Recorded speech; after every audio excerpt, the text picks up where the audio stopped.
Hello, I'm Pastor Greg, and welcome to the teaching ministry of Calvary Community Church, Matawan, Michigan.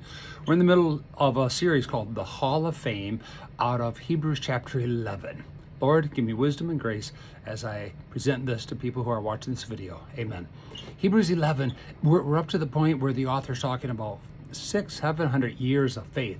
He talks about, do I have time to talk about King David, about Samuel, and all the rest of the prophets who through faith conquered kingdoms, administered justice, gained what was promised, shut the mouths of lions, quenched the fury of the flames, escaped by the edge of the sword, turned their weakness into strength, who became powerful in battle and routed foreign enemies. Man, the author here brings so many individuals into life.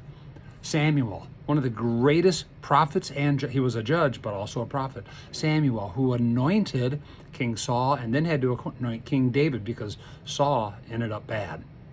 Samuel, a great prophet. David, says the author of Hebrews, King David. David conquered kingdoms. He administered justice. He wrought, it's King James, wrought righteousness. David was a man of faith. Then we have Elijah and Elisha, and they were amazing prophets. Then there's Elijah and Elisha escaped the edge of the sword. Both of them did. The kings tried to kill both of those prophets, Elisha and Elijah, and they did not kill them. In fact, Elijah got to go to heaven in the chariot of the fire with the angels. He went to heaven without dying. It's going to be amazing to meet him someday. Elisha. And then we have those whose weakness was turned to strength. Wow, King Hezekiah, a good king, but he was going to die. And he said, God, give me some more time. And God said, I'll give you 15 more years. Through his weakness of sickness, he grew stronger in his relationship with Yahweh God. Then we have in the 160 BC, before Christ, the Maccabees.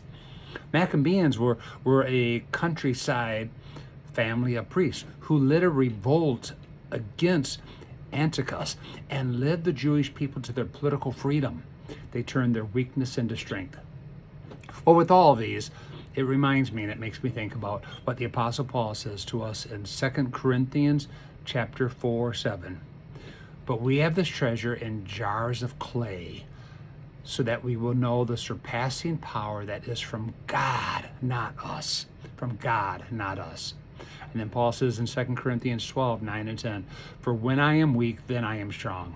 Friends, if you know who Jesus Christ is, it's through our weakness that Christ is shown. It's through our weakness that Christ gives us strength to do that which he calls us to. It's not my strength, it's Christ's strength.